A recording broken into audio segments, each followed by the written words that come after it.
சரியான நேரத்துல ஒரு வேலை முடிக்கிறது எவ்வளவு முக்கியம்னு ஒரு சின்ன கதை மூலியமா பார்க்கலாமா? மனு, போஸ்னு 2 நண்பர்கள் இருந்தாங்க. அவங்க கதை வழியா நேரம் தவறாமையோட மதிப்பை நாம சேர்ந்து தெரிஞ்சுக்க போறோம்.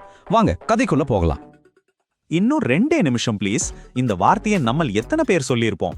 ரொம்ப சாதாரணமா தோணலாம். ஆனா இந்த 2 நிமிஷம் தான் சில சமயம் வெற்றிக்கும் தோல்விக்கும் நடுவுல இருக்கிற பெரிய கோடா மாறுது. அது எப்படின்னு தெரிஞ்சுக்க ஆர்வமா இருக்கா? சரி, நம்ம கதைக்கு வருவோம். இங்க 2 நண்பர்கள் இருக்காங்க, மனு மற்றும் போஸ். 2 பேருமே செம்ம பிரில்லியன்ட், டேலண்டட். ஆனா அவங்களுக்குள்ள ஒரே ஒரு சின்ன வித்தியாசம்தான். அந்த சின்ன வித்தியாசம்தான் அவங்க வாழ்க்கையே மாத்தி போட போகுது. இங்க பாருங்களேன், மனு எப்பவும் பக்கா பிளான் பண்ணி கரெக்ட் டைம்க்கு ரெடி ஆயிடுவான். ஆனா நம்ம போஸா, அவனோட ஃபேவரட் டைலாக் இன்னும் 2 நிமிஷம் தான்டா. இந்த ஒரு சின்ன பழக்கம் அவங்க வாழ்க்கையில என்ன மாதிரி ஒரு புயலை கிளப்ப போகுதுன்னு அவனுக்கு அப்ப தெரியல. ஓகே, இப்பதான் கதையில ஒரு ட்விஸ்டே வரப்போகுது. அவங்க ஸ்கூல்ல ஒரு கட்டுரை போட்டியை அனௌன்ஸ் பண்றாங்க. இந்த போட்டி தான் மனு, போஸ் இவங்க 2 பேரோட அணுகுமுறையும் டெஸ்ட் பண்ண போகுது. போட்டி ரொம்பவே இன்ட்ரெஸ்டிங்கா இருந்துச்சு. தலைப்பு எல்லாருக்கும் பிடிச்ச கிரிக்கெட். பரிசு அடேங்கப்பா, ஒரு முழு கிரிக்கெட் கியர் செட். மனு, போஸ் 2 பேருக்குமே இது ஒரு பெரிய ட்ரீம். ஆனா அந்த கனவை யார் நிஜமாக்க போறா? அது அவங்க கையில தான் இருக்கு. போட்டியை அனௌன்ஸ் பண்ணதும் நம்ம போஸ் என்ன சொல்றான்னு பாருங்க.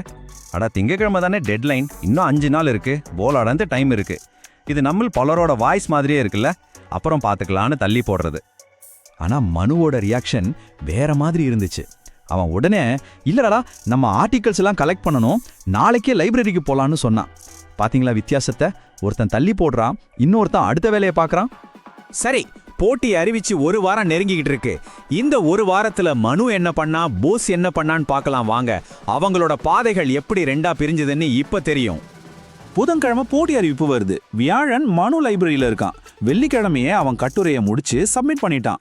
ஆனா போஸ் ஒவ்வொரு நாளும் நாளைக்கு பாத்துக்கலான்னு சொல்லி கடைசி நாளான திங்கக்கிழமையும் வந்துடுச்சு.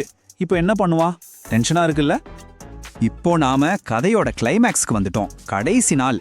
அந்த கடைசி நாள்ல என்ன நடந்தது, அவங்க செஞ்ச ஒவ்வொரு செயலுக்கும் என்ன விளைவு கிடைச்சதுன்னு பார்க்கலாம். கடைசி நாள் அன்னைக்கே போஸ் ஸ்கூலுக்கு வர்றதுக்கு கரெக்டா 30 நிமிஷம் லேட். வெறும் 1/2 மணி நேரம் தானே நீங்க நினைக்கலாம். ஆனா அந்த 1/2 மணி நேரம் அவனோட மொத்த திறமையும் உழைப்பையும் வீணாக்க போகுதுன்னு அவனுக்கு தெரியல. டீச்சர் ரொம்ப ஸ்ட்ரிக்டா சொல்லிட்டாங்க. போஸ், நீ லேட்டா வந்ததால உன்னோட ஆர்டிக்கலை ஏத்துக்க முடியாது, அவ்வளவுதான்.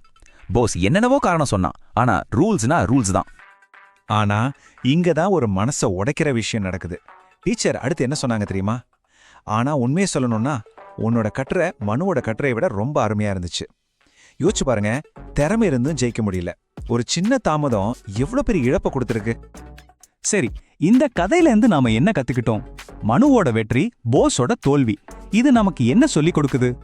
பங்க்சுவாலிட்டி, அதாவது நேரம் தவறாமைனா வெறும் வாட்ச் பார்த்து கரெக்ட் டைம்க்கு வர்றது மட்டும் இல்ல, அது நம்ம திறமைக்கும் நமக்கு கிடைக்கிற வாய்ப்புக்கும் நம்ம கொடுக்கிற மரியாதை. போஸ் திறமையா இருந்தும் அந்த மரியாதையை கொடுக்க தவறிட்டான், அதனால தோத்துட்டான். ஆனா மனு நேரத்தை மதிச்சான், ஜெயிச்சான். இந்த டேபிள பாருங்க, ரொம்ப சிம்பிளா புரியும். மனு சரியான நேரம், வெற்றி. போஸ் தாமதம், தோல்வி. இவ்வளவுதான் விஷயம். நம்மளோட செயல்தான் நம்மளோட முடிவை தீர்மானிக்குது. ஆனா நல்ல விஷயம் என்னன்னா, போஸ் அந்த பாடத்தை நல்லா கத்துக்கிட்டான். அந்த தோல்வியிலிருந்து மீண்டு வந்து அதுக்கப்புறம் ரொம்பவே பங்க்சுவலா மாறிட்டான். இதுதான் இந்த கதையோட ஒரு ஹாப்பி எண்டிங். சரி, இந்த கதையை முடிக்கும்போது நான் உங்களை ஒண்ணே கேட்குறேன். உங்ககிட்ட ஒரு முக்கியமான வேலை, ஒரு டெட்லைன் வரும்போது நீங்க மனுவா இருப்பீங்களா இல்ல போஸா இருப்பீங்களா? நீங்க யாருன்னு உங்களை நீங்களே ஒரு நிமிஷம் கேட்டு பாருங்க. நம்ம மனு மாதிரி இருப்போம். நம்ம போஸ் மாதிரி இப்போ இருக்கிறோம். நான் போஸ் மாதிரி தான் இருக்கேன். இப்போ நேரத்தை ஒழுங்கா நான் யூஸ் பண்ணுறதில்ல, கரெக்ட் டைமுக்கு நான் எதையுமே செய்கிறதில்ல அப்படின்னு சொல்லி நீங்கள் நினச்சா, போஸ் லாஸ்ட்டு நான் இனிமேல்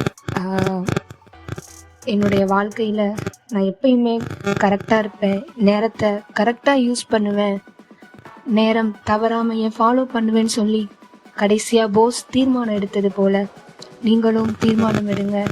ஏசப்பா உங்களை ஆசீர்வதிப்பாங்க. சகலமும் நல்லொழுக்கமாயும் கிரமமாயும் செய்யப்பட கடவது. 1 கொரிந்தியர் 14:40. இப்போதான் இந்த சேனலில் இந்த வீடியோ பார்க்குறீங்கன்னா சப்ஸ்கிரைப் பண்ணுங்கள். இன்னும் நிறைய சிறுவர்களுக்கான கிறிஸ்தவ கதைகள் இந்த சேனலில் அப்லோட் செய்யப்படும். இந்த வீடியோ உங்களுக்கு பிடிச்சிருந்துச்சுன்னா லைக் பண்ணுங்கள், ஷேர் பண்ணுங்கள், கமெண்ட் பண்ணுங்கள். தேங்க்யூ.